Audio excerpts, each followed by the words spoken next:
세상에서 일어나는 모든 일은 하나님께서 허락하셨기 때문에 일어납니다. 그러나 우리의 보기에 도저히 이해할 수 없는 일들이 일어나곤 합니다. 청원도 받고.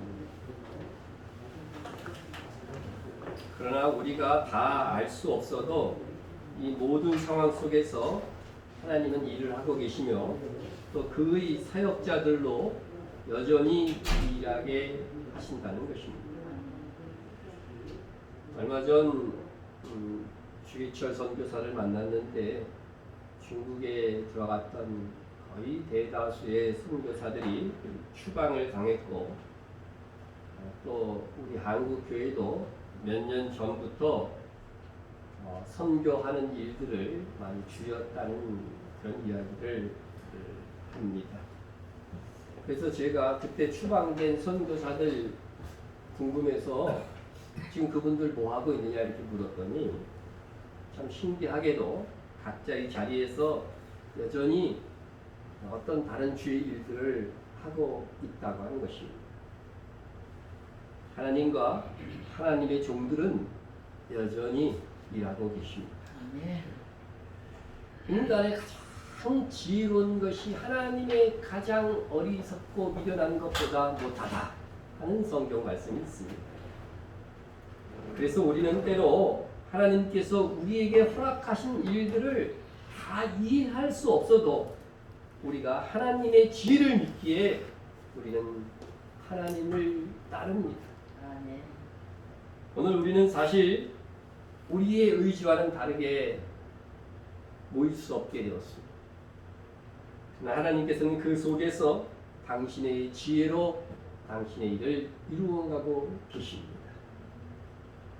함께 대면하여 예배할 수 없는 이때에 우리는 각자 자기의 신앙을 점검할 수가 있습니다. 알곡과 가라지도 드러나기 시작합니다. 우리는 이 코로나 전국 속에서도 하나님은 놀랍고 오묘막직하게 섭리하시고 일하고 계심을 알아야 됩니다. 그리고 앞으로 우리 교회를 인도하실 하나님의 신묘막직함에 기대하면서 기도를 해야 할 것입니다. 오늘 본문은 하나님께서 새 일을 행하실 것이라고 합니다. 새 일. 보라 내가 새 일을 행하리니. 새 일을 행하시는 하나님께서 여러분의 삶과 인생 가운데 크게 역사하시기를 축원드립니다. 아멘.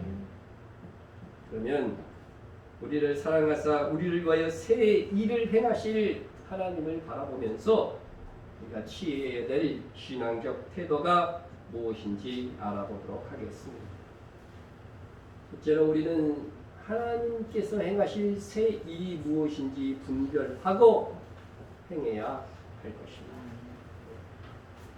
본문 18절에서 너희는 이전 일을 기억하지 말며 옛날 일을 생각하지 말라 이렇게 말씀하고 있습니다.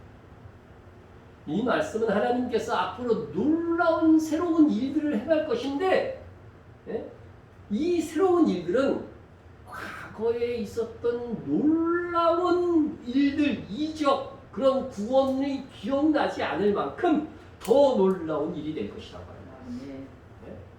예를 들자면 내 삶 속에서 엄청난 기적으로 내가 복을 받았어. 그런데 그것보다 10배나 더 큰 기적과 축복을 받았으면 어떻게 되겠어요? 옛날에 받았던 것들은 생각도 안 나는 거죠. 그죠? 생각도 안 나고 이게 계속 기억되는 거예요. 지금 받은 그와 같이 앞으로 행하실 하나님의 새 일은 과거에 있었던 놀라운 이적과 기적이 생각나지 않을 만큼 놀라운 일이 될 것이다. 네. 그러면 우선 하나님께서 기억나지도 않고 생각하지도 말라고 한 이 옛적 일이 도대체 무엇이었는가? 그거부터 한번 살펴보도록 하겠습니다.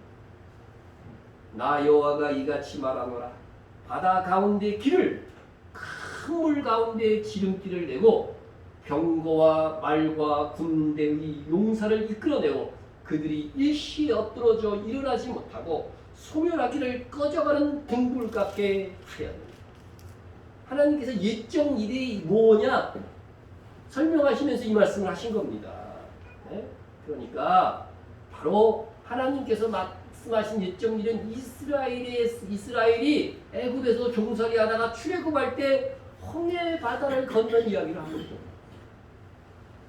여러분 눈앞에 바다가 탁 열리고 그 길로 건너갔다고 한다면, 그런 체험이 있다고 한다면 여러분 와 정말 이런 체험이 있으면 하나님을 영원히 병기하지 않고 믿을 것 같죠. 이스라엘 보면 참 안심하기 그지 없어요. 그런데 그것만 이야기한 것이 아니라 이 이스라엘 백성은 건넜는데 뒤따라 들어온 애굽 군대는 어떻게 됐다는 거예요? 다 거기서 몰살됐다고 하는 거예요. 네? 여러분 이것이 마지막 주님 오실 때 예표라는 것을 알아야 돼요. 하나님의 백성은 구원받고 믿지 않고 하나님을 대적하는 자들은 어떻게 되는가요? 몰살된다는 거예요. 그래서 항상 주님의 재림을 얘기할 때는 어떻게 돼요? 심판과 구원이 함께 얘기되는 거예요. 네? 자, 그러면은 이 홍해의 사건도, 바다가 갈라지고 홍해의 이 놀라운 사건도 기억나지 않게끔 이루어진 이 놀라운 세일이 도대체 뭐냐 하는 것이죠. 네? 뭐냐 하는 것이죠. 네? 여러분 이 새로운 이 구원은 바로 누구로부터 시작되는 거예요? 예수 그리스도부터 시작되는, 예수 그리스도부터 시작되는 놀라운 새로운 구원이다. 네? 그래서 지금 선지자는 이사야가 말하는 이 미래에 임할 바다를 가르는 놀라운 구원조차 비교되지 않는 놀라운 새 구원은 무엇을 말하고 있느냐? 그것은 곧 메시아, 곧 예수 그리스도께서 우리 죄를 대속하신 사건이 홍해 사건에 비교할 수 없는 큰 구원의 시작이라고. 그것이 시작이에요. 전부가 아니고 시작일 뿐이다. 출애굽 사건은 단순히 이스라엘 백성의 그 이집트에서 노예로 구원한 사건이지만 그것은 이후 예수 그리스도께서 이루실 구원 사건의 전형이 되었을 뿐입니다. 홍해 바다를 누가 갈라요? 하나님이 가르듯이 우리의 구원은 예수 그리스도께서 갈라놓으셔서 하늘과 땅을 연결하는, 그죠? 예수 그리스도의 갈라놓으신 그 길로 우리가 하나님의 나라에 갈 수 있게 되었다고 하는 그런 의미라고 하는 것입니다.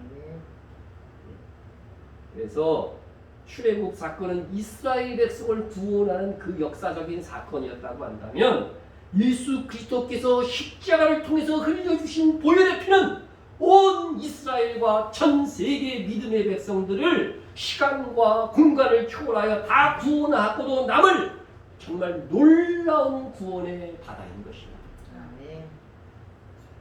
이 하나님께서 행하신 새 일로 인해 이스라엘이 아닌 우리도 구원을 받은 것입니다. 그럼 그 하나님께서 왜 나를 구원하신 것인가? 구원하신 것인가? 거기에는 반드시 이유가 있습니다. 이유가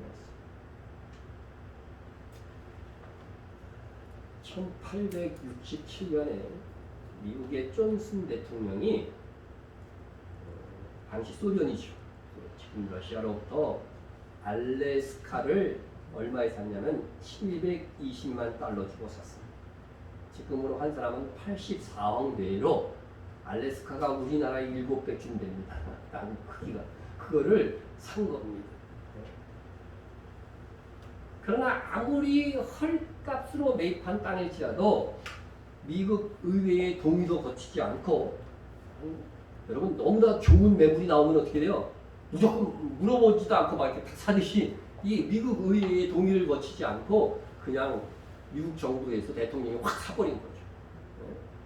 그래서 그 의회에 신랄한 비판을 받았어요. 그래서 미 의회에서 현지 답사를 하고 알래스카에 대해서 조사를 했는데 이 쓸모없는 땅이 아닌 거예요. 금은 보화 그리고 엄청난 석유 매장량과 많은 어류 등 값으로 산출하기 어려울 정도의 보고였으므로 미국 의회에서는 존슨 대통령을 미래를 얘기하는 안목을 가졌다고 해서 오히려 뜨거운 갈채를 나중에 보내게 되었던 것입니다. 요즘은요, 그쪽에 땅이 점점 녹아갖고 아니 엄청난 땅이 지금 늘어나고 있어요. 늘어나고 있는 상태입니다. 근데 하나님은요, 미국의 존슨 대통령과는 비교되지 않는 안목을 가지고 계십니다. 그것은 하나님께서 하나님의 사역에 뭔가 내가 필요한 존재이기 때문에 나를 선택하여서 부르신 것입니다. 여러분, 목화를 재배한 땅 있잖아요. 거기에는 질소가 없어져 가지고서 어떤 작물도 재배가 불가능하여서 유유지로밖에 놀릴 수밖에 없다는 거예요. 그런데요, 희한하게 땅콩만은 오히려 질소가 없는 토양에서 더 잘 자라는데 땅콩을 심는 것이 나중에 그 작물로 키울 수 있는 길이 열린 겁니다. 그처럼 사람 역시 아무짝에 쓸모 없을 것만 같은 인물도 그 사람이 꼭 필요한 것이 반드시 있다고 하는 사실을 알아야 합니다. 여러분, 악인이건 의인이건요, 이 세상에서 존재가치, 하나님 것이게 존재가치가 없어지면은요, 데려가시는 거예요. 내가 살아있다고 하는 것은 분명히 하나님 편에서 이유가 있는 것입니다. 또 자기 자신이 열등감에 사로잡혀 아무 능력이 없고 아무 일도 이룰 수 없을 것만 같은 생각이 든다면 나를 탄생시킨 하나님의 이유는 분명히 있을 것이란 확고한 생각을 가지고 이겨내야 됩니다. 이겨내야 됩니다. 살아서 뭐다 뭐 이럴 때 우울증 걸리잖아요. 그죠? 근데 반드시 하나님께서 나이가 쓸모가 있기 때문에 지금 살게 하고 계신 것이다. 네? 이 신앙이 이 모든 것들을 이겨낼 수 있다는 거죠. 내 형질이 이루어지기 전에 주의 눈이 보셨으며 나를 위하여 정한 날이 하루도 되기 전에 주의 책에 다 기록되었나이다. 이 말씀이 있습니다. 여기서 보면은요, 여기서 형질이라고 하는 요 말 있잖아요, 형질. 네? 그래서 제가 원어를 보니까 뭐냐면은 모태를 의미하는 단어예요. 모태. 그죠? 엄마 뱃속에서 아기. 그것을 말하는 것이 이 형질이라고 하는 단어, 골렘이라고 하는 그런 단어. 네? 그러니까 내가 어머니의 모태에서 이게 만들어지기 전에 하나님께서는 나를 보시고 알고 계셨다고 하는 사실입니다. 네? 그리고 내가 이 세상에 태어나서 살 날이 하루도 되기 전에 그 인생에서 앞으로 살 세월 동안 살 날에 할 일들을 다 정해 놓으셨다는 거예요. 구약성경에 보면 뭐 다윗왕이나 또 이제 앞으로 올 세계 요한이나 예수님, 가론 유다 이런 사람들이 태어나서 할 일들을 다 어떻게 해놨어요? 예언해 놨죠. 여러분, 하나님께서 이 모든 것들을 계획해 놓지 않았다고 한다 하면 이런 게 어떻게 예언되고 이루어질 수가 있겠어요? 네? 그러니까 우리도 어떻게 돼요?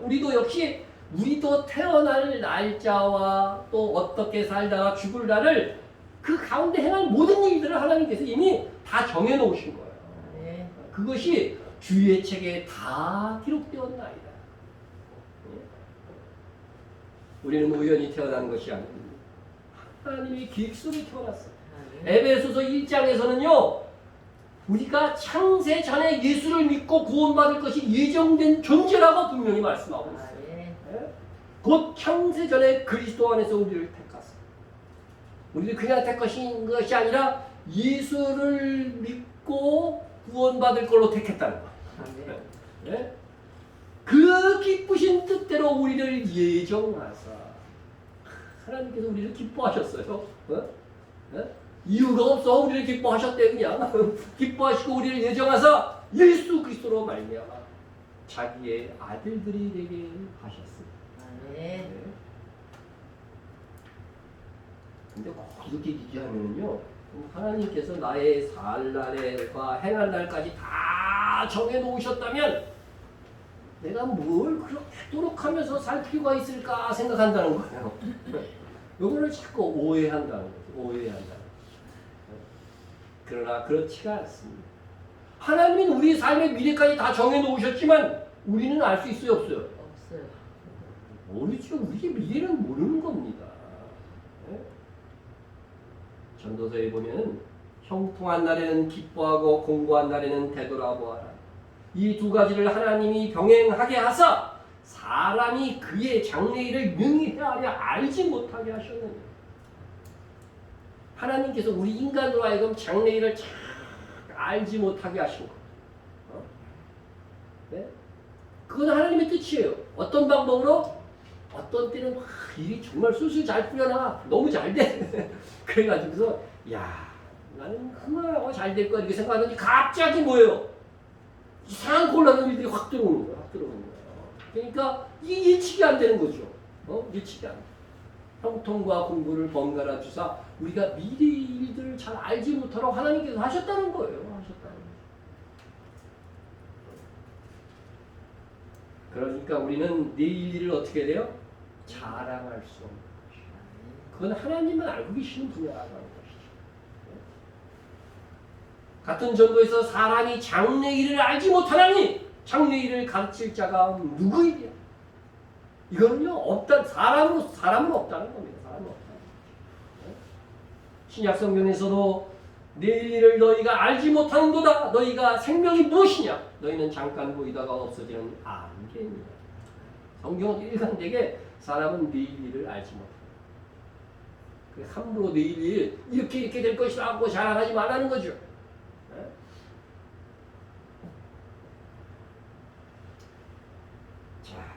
그러나 하나님께서는 우리의 미래를 알고 계십니다. 알고 계십니다. 그러니까 우리는 하나님의 뜻을 알고 그 뜻을 이루어가는 존재로서 살 수밖에 없다는 거예요. 자, 그래서 우리가 어떻게 살아야 한다는 것인가? 삶 속에서 하나님이 정하신 나를 향한 하나님의 뜻을 분별하고 행하기를 원해야 됩니다. 하나님께서 기획해 놓으신 그 길을 똑바로 가는 것이 우리에게 복이거든요. 그래서 너희는 이 세대를 본받지 말고 오직 마음을 새롭게 함으로 변화를 받고 하나님의 선하시고 기뻐하시고 온전한 뜻이 무엇인지 분별하도록 하라. 우리는 이 말씀을 통해서 하나님의 뜻을 분별하려고 하는 노력을 해야 돼요. 노력을. 아무나 하나님의 뜻을 알게 되는 것이 아니라고 하는 것입니다. 어떤 사람이 알게 돼요? 이 세대를 본받지 않고 말이죠. 심령을 크게 새롭게 하는 사람들만이 하나님의 선하시고 기뻐하시고 이 아름다운 뜻을 알 수 있는 거예요. 여러분 우리가 하나님의 기본적인 뜻은 어디에 있어요? 성경에 있잖아요. 그렇죠? 성경에 있습니다. 항상 기뻐하라, 쉬지 말고 기도하라, 범사에 감사하라. 이것이 그리스도 예수 안에서 너희를 향하신 하나님 뜻입니다. 이것은 모든 성도들이 행해야 될 하나님의 뜻이에요. 그런데 성도 각자에게 주신 하나님의 뜻도 있다는 것입니다. 하나님의 뜻. 우리가 그것도 분별해야 된다는 거죠. 그렇게 함으로써 얻는 유익은 뭐냐면 하나님께서 나에게 주신 그 분량의 일들을 넘어서지 않을 수 있다고 하는 거예요. 내가 누구에게 일을 시켰는데 시키지 않은 일을 열심히 해. 근데 그 시키지 않은 일이 아무리 선한 일이라도 내가 시키지 않은 일이기 때문에 그건 뭐 아니죠. 나에게 내 말에 순종한 게 아니잖아요. 하나님께도 마찬가지라고. 하나님께서 그 사람에게 은사를 주셔가지고서 하라고 하는 일은 하지 않고 자기 생각으로 막 다른 일들을 하게 되면요 하나님을 기쁘시게 할 수가 없는 겁니다. 하나님은 하나님이 기획하신 일, 그 사람을 통해서 기획하신 그 일을 할 때에 우리를 기뻐하시는 것입니다. 그래서 이 하나님의 뜻에 대해서 얘기하고 그 다음 구절에서 마땅히 생각할 그 이상의 생각을 품지 말라는 거예요. 말고 오직 하나님께서 각 사람에게 나눠주신 믿음의 분량대로 지혜롭게 생각하고, 신앙생활하는 데는 목사가 친구야 그러면 다 목사 되려고 그러면 되겠어요? 네? 하나님께서 정해주신 것들이 있어요. 그 사람을 위해서 계획하신 길이 있어요. 네? 그런 것들은요, 우리가 깨어서 마음의 변화를 받아서 생활하다 보면 우리 마음속에 영적 뭐예요? 감동을 통해서 깨닫게 하시는 거예요. 그런데 내 생각으로 야, 저 일을 하면 멋지겠어. 그래서 그 일을 자꾸 추진하려고 하면은요, 하나님께서 어떻게 돼요? 기뻐하지 않는 거죠.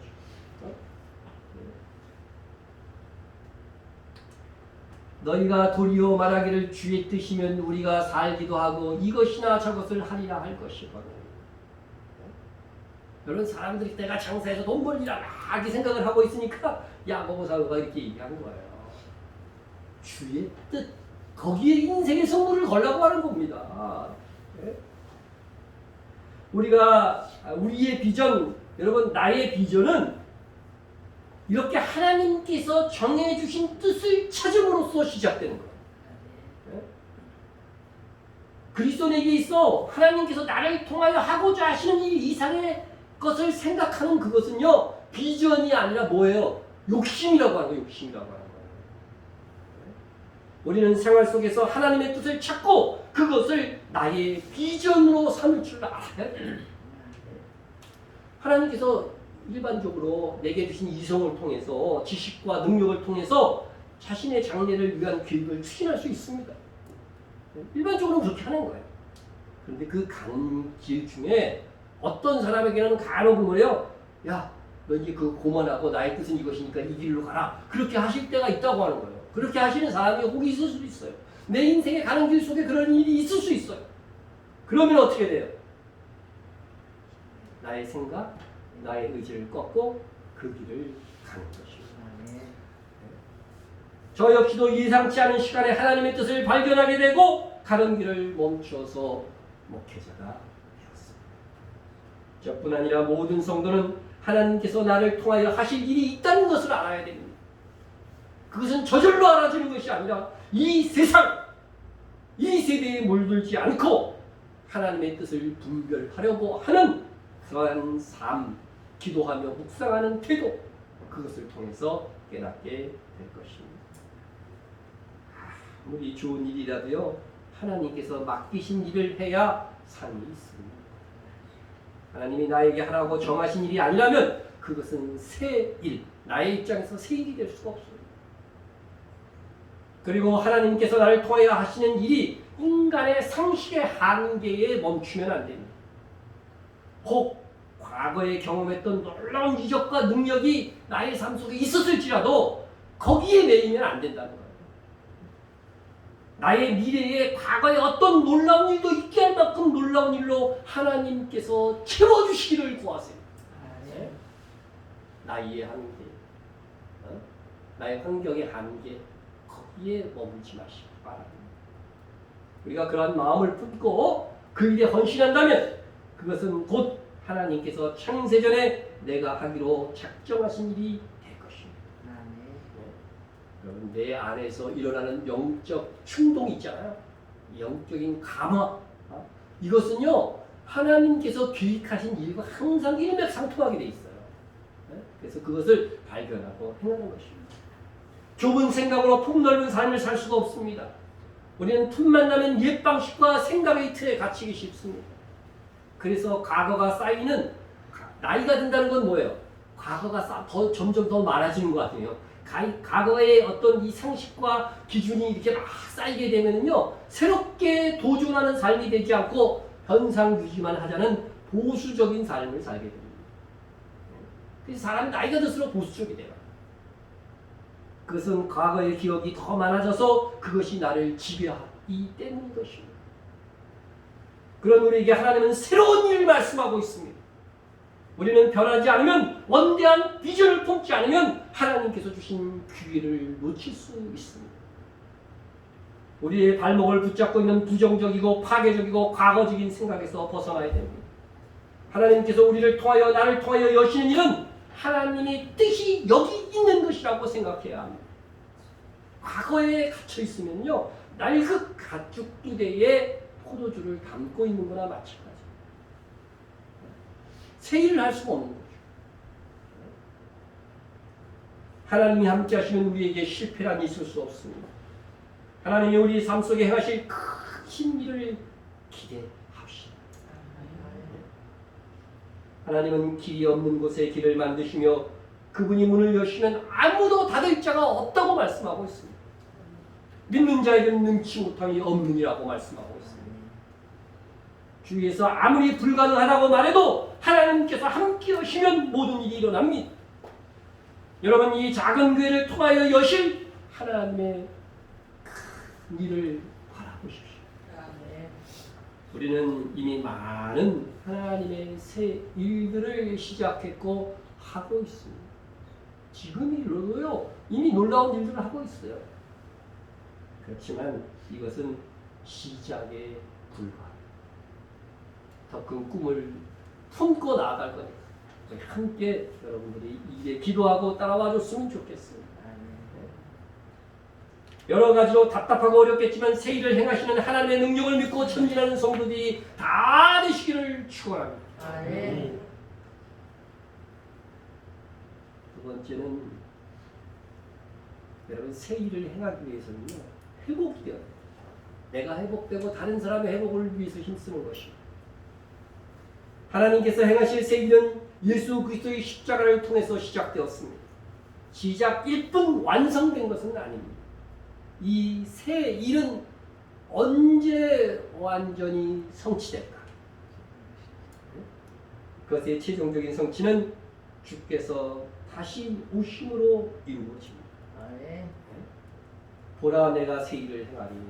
이제 나타날 것이다. 나타날 것이다. 여러분, 하나님께서 행하실 새 일의 진짜 최종적인 성취는 이제 나타날 것인데 뭐라고 했냐면 너희가 그것을 알지 못하겠느냐. 아주 하나님께서 뜸을 들이는 거지. 네? 네? 너무 중요하기 때문에 너희가 그것을 알지 못해. 이거 꼭 알아야 된다는 겁니다. 반드시 내가 부른 찬송에는 종명이 이렇게 되지만 반드시 내가 광야의 길을 사막의 강을 내리니 장차 들짐승 곧 승냥이와 타조도 나를 존경할 것은 내가 광야의 물 사막의 강들을 내어 내 백성 내가 택한 자에게 마시게 할 것입니다. 이 말씀은 대부분 영적으로들 많이 주석에 해석해놨어요. 그러나 이것은요, 주님 다시 오실 때 실제적으로 이루어질 것입니다. 문자 그대로 이루어질 것입니다. 주님 다시 오시면 우리 인간만 구원의 기쁨이 있는 것이 아닙니다. 들짐승 곧 승냥이와 타조도 하나님을 존경하게 될 것이라고 합니다. 이러한 동물들조차도 들짐승들조차도 하나님께서 광야에서 물을 사막에서 강들을 내어 하나님께서 택한 자들에게 마시게 되는 그것을요 기대하고 바라고 있어요. 여러분, 왜 그럴까? 왜 그럴까? 왜 들짐승조차도 하나님께서 광야에서 물을 내고 사막에서 강들을 내어서 하나님의 백성이 그것을 마시게 되는 그런 때를 기다리고 사모하고 있는 것일까? 우리 하나님께서 택한 자들이 주님의 재림으로 회복되면 다른 피조물들도 그들의 창조 목적대로 회복되기 때문인 것입니다. 실상 우리 인간들이 죄로 인해서 이 둔감에 있어서 그렇지요. 세상의 다른 피조물들조차 주님의 다시 오심을 사모하고 있다는 거예요. 네? 신약 성경에서도 그런 구절들이 꽤 있죠. 네? 피조물이 다 이제까지 함께 탄식하며 함께 고통을 겪고 있는 것을 우리가 압니다. 우리 인간이 타락하여 탄식하고 고통을 겪고 있죠. 죄로 인해서. 그런데 피조물들도 만물의 영장인 인간을 따라서 같이 탄식하며 고통을 겪고 있다는 거죠. 네? 이 세상에 왜 엉겅퀴가 생겼어요? 우리 인간이 죄짓고 타락해서 생겼잖아요. 네? 창세기 보면 그게 나오잖아요. 그래서 지금 인간 외에 하나님께서 만드신 그 피조물들은 무엇을 바라고 있는가? 그 바라는 것은 피조물도 썩어짐의 종로릇한 데서 해방되어 하나님의 자녀들의 영광의 자유에 이르는 것이다. 여러분, 이 세상 만물도요, 지금 빨리 주님 오셔갖고 우리가 완전히 회복돼서 부활체 되기를 완전히 지금 기대하고 있다는 거예요. 예? 왜냐하면 그때 다른 피조물들도 하나님께서 창조하신 자기 목적에 맞게 기능할 수 있기 때문인 것입니다. 그것이 언제 이루어집니까? 주님 다시 오시리라. 이렇게 이사야의 이 선지자의 예언도 자세히 살펴보면요, 마지막 때를 예언한 거예요. 사실은요, 직접적으로요. 바로 그때 가시와 엉겅퀴가 없어지는 자연과 식물의 회복, 그리고 동물의 회복. 사자가 뭐 먹어요? 풀 먹는 시대가 온다니까요. 아, 성경에 나와 있잖아요. 그거 다들 이렇게 뭐로 해석해? 그거를 영적으로 해석해갖고 그냥 뭐 상징적으로 해석해? 아니에요. 예수님에 대한 예언 중에 상징이 있었어요? 그대로 다 이거는 처녀 형태의 아들을 낳는다 그러면은 그 예언 듣는 사람들은 이거 상징인가 봐요. 그랬을 거예요. 그런데 실제로 처녀가 형태의 아들을 낳은 거, 그게 그리스도 아니에요? 다 상징이 아니고 실제로 이루어지는 일이라고 하는 사실이에요. 네. 사자가 풀 먹고 사는 시대가 그게 언제예요? 우리가 이제 배울 차례가 됐죠. 계시록 20장 천년 왕국이라고 부르는 거예요. 그 다음에 영원한 하나님의 나라가 오는 거예요. 하나님께서 창조하신 이 세상은요, 죄로 인해서 바로 실패가 됐어요. 그런데 하나님께서 창조하신 이 세상을 천년 동안 다시 맛보게 하시는 거예요. 그리고 나서 영원한 하나님의 나라로 접어들게 된다고 하는 것입니다. 원래 우리 사람의 사명은 창세기 1장을 보면 뭐냐면 다른 피조물을 선하게 다스리는 일이 부여되어 있어요. 우리 인간의 사명은 원래 그거예요. 네? 여러분, 동물들도 우리의 만약에 다 순종하게 돼 있어요. 네? 그때가 오면 그렇게 될 것입니다. 따라서 구원받은 성도는 예수님과 또 사람과 다른 피조물과 화목한 관계를 이루며 살아요. 화목한 관계를 이루며 살아요. 그게 진정한 회복이죠. 완전한 그런 회복이 오기까지 우리는 부분적으로 이 세상에서 하나님의 나라를 구현하면서 사는 거, 그게 하나님이 기뻐하시는 일입니다. 갈등과 싸움의 관계가 아니라 조화와 화목의 관계를 회복해야 된다는 것입니다. 세계 제2차 대전에 일어난 일이라고 되어 있는데 한 부대가 숲속에서 적군을 만났습니다. 격전이 벌어졌습니다. 그 과정에서 2명의 병사가 나고되었어요. 그런데 이 2명의 병사가 같은 마을 사람이에요. 그러니까 서로 의지가 되었겠죠. 네? 그 병사는 자기 부대를 찾기 위해서 산을 넘고 물을 건너면서 가장 고생을 했습니다. 10여일이 지났지만 여전히 부대를 찾을 수가 없었습니다. 걷는 것보다 참기 있는 것은 배고픔이었습니다. 비상식량이 이미 떨어진 지 오래였습니다. 며칠을 나무 뿌리로 연명하다가 사슴이 발견됐어요. 어떻게 했어요? 그게 도시락으로 보이는 거죠. 그래서 총도 있겠다. 사슴을 사냥해서 잡아서 그 사슴고기 때문에 며칠을 버틸 수가 있었습니다. 하지만 이후로는 어떤 동물도 발견할 수 없었습니다. 이제 사슴고기도 점점 먹어나가고 조금밖에 남지 않았습니다. 2병사 중에 한 젊은 병사가 그 고기를 이제 어깨에 짊어지고 그렇게 다시 자기 부대를 찾고 있었습니다. 그런데 길을 가다가 갑자기 적군과 마주친 겁니다. 두 사람은 여기서 총소리 내면 그냥 죽는 거니까 기지를 발휘해서 강하게 적군을 따돌리는데 성공했습니다.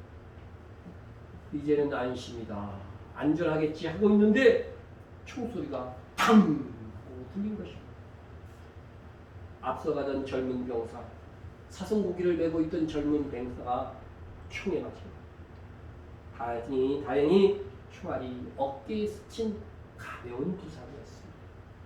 그래서 뒤에 있던 친구가 막 친구 동료가 달려가가지고서 그 두려움에 횡설수설하면서 젊은 병사를 총에 맞은 젊은 병사를 안고서 막 눈물을 흘립니다. 그리고는 자신의 옷을 찢어서 상처를 싸매 주었습니다. 밤이 찾아왔습니다. 부상당하지 않은 병사가 어머니를 부르며 부슬프게 울었습니다. 총에 맞은 젊은 병사는 망연히 먼 곳을 바라보고 있었습니다. 그들은 자신이 이 지독한 상황을 견디지 못할 것이라고 낙담했습니다. 배고픔이 심해졌습니다. 그런데 이상하게도 이들 중 누구도 사슴고기를 건드리지 않았습니다. 그런데 기적적으로 다음날 그들은 다행히 아군에게 발견되어 무사히 귀환할 수 있었습니다. 그 일이 있은 후 50년이 지났습니다. 총을 맞았던 젊은 병사는 이렇게 회고했습니다. 나는 그때 누가 나에게 총을 쐈는지 알고 있습니다. 여러분, 그에게 총을 쏜 사람이 누구였겠습니까? 둘밖에 없었는데 함께 가던 같은 마을 출신의 전우였던 것입니다. 그가 나를 알았을 때 그의 총구에서 화약 냄새가 났다는 거예요. 그 당시 나는 도저히 이해할 수 없었다는 겁니다. 그런데 그가 왜 나에게 총을 쐈는지 아세요? 앞서가는 젊은 병사를 쏜 것은 뒤에서 걷던 동료 병사가 얼마 남지 않은 사슴고기를 혼자 차지하고 싶었던 것입니다. 또 그때 사랑하는 병사는 자기를 쏜 동료 병사에 대해서 이렇게 진술합니다. 그는 병든 어머니가 있었기 때문에 꼭 살아남고 싶어 했다는 거예요. 그렇지만 그의 어머니는 그가 돌아오기 전에 돌아가셨다는 거예요. 고향에 돌아와서 그와 함께 그 어머니의 묘지를 같이 갔대요. 그때 그 사람이 자기 앞에 무릎을 꿇고서 용서를 빌더라고 하는 것입니다. 미안하다. 내가 너에게 죽을 죄를 졌다. 잘못했다. 그런데 자기는 더 이상 말하지 못하겠다는 것입니다. 더 이상 말하지 마라. 구체적으로 말하지 마라. 전 그때 그를 진심으로 용서했습니다. 우리는 그 후로 이 세상에서 둘도 없는 친구가 되었죠. 50년을 지내면서 한 번도 그 일을 언급하지 않았습니다. 얼마 전에 그가 죽었고 이제 내 생명도 얼마 남지 않았어요. 그래서 이렇게 털어놓는 겁니다. 여러분, 용서하는 것이 그 사람을 회복시키는 거예요. 예수 그리스도께서 우리의 모든 죄악을 용서하셨습니다. 용서받지 못할 죄인들이 거저 용서를 받았습니다. 용서받은 우리들은 조건 없이 우리도 모두 용서해야 합니다. 깨어진 화목을 회복해야 됩니다. 모든 것을 다 소유했어도 하나님과 이웃과 불화하고서는 결코 행복할 수가 없습니다. 불화하고 싸우는 사람을 하나님께서 쓰시지 않습니다. 갈등과 싸움이 만연한 세상이지만 우리는 큰 용서, 큰 구원을 받은 성도답게 나와 이웃의 회복을 추구해 주어야 됩니다. 그런데 하나님께서 행하실 새 일은 주님이 다시 오심으로 완전하고도 영원한 회복의 기쁨을 누리게 할 것입니다. 우리가 그때가 오기까지 우리가 이 땅에서 주님께서 회복하실 그 회복을 미리 실천하는 거예요. 그것을 잘 나의 영혼도 회복하고 나도 용서와 사랑으로 다른 사람들을 많이 회복시킨 사람일수록 그때 더 큰 영광을 얻게 될 것입니다. 아멘. 세 번째로 하나님을 찬송하라는 것입니다. 본문 21절에 보면 이 백성은 내가 나를 위하여 지었나니 나를 찬송하게 하려 함이라 말씀하고 있습니다. 여러분 찬송 생활의 능력을 경험하셔. 적어도 하루에 한 번은요 어떤 찬송이 찬송으로 하나님께 영광을 돌렸으면 좋겠습니다. 주신길 가족 여러분, 지금은 하나님께서 나에게 주신 계획을 가지고 찾고 순종할 때입니다. 하나님께서 하나님 자신을 위하여 우리와 우리 교회를 통하여 새 일을 행하실 것입니다. 여러분을 그 귀한 예수의 피로 구원하신 것은 여러분을 하나님 나라의 사역으로 이 사역의 일꾼으로 삼고자 하신 일입니다. 그리고 그 일을 통해서 우리에게 상 주시고자 하신 일입니다. 우리 교회를 향한 놀라운 새 일을 이루실 하나님을 바라보며 우리 더 이상 과거의 일에 매이지 맙시다. 과거에는 없었던 놀라운 일들로 우리가 하나님의 일을 충분히 할 수 있습니다. 그런 감격이, 그런 감동이 저에게 있습니다. 여러분, 나의 회복과 더불어 나뿐 아니라 다른 사람도 회복게 하게 될 수 있도록 내가 기여하는 자가 되어야 합니다. 오직 한 마음으로 하나님께서 우리를 위하여 행하신 새 일과 행하실 새 일로 인해 그분을 찬양합시다. 기도하겠습니다.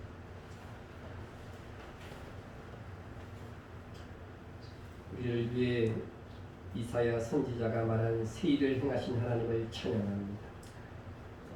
우리를 구원하시기 위해 십자가를 지신 주님의 헌신이 우리에게 능력과 생명과 영광이 됩니다.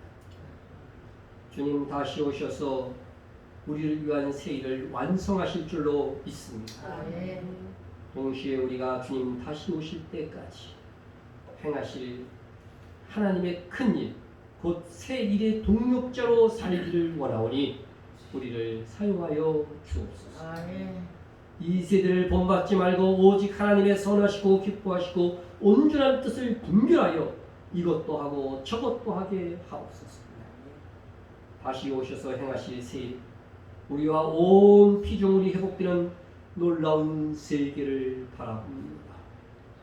주님 기대가 됩니다. 우리 주님과 하나님 아버지를 높여 찬양합니다. 예수님의 이름으로 기도드립니다. 아멘.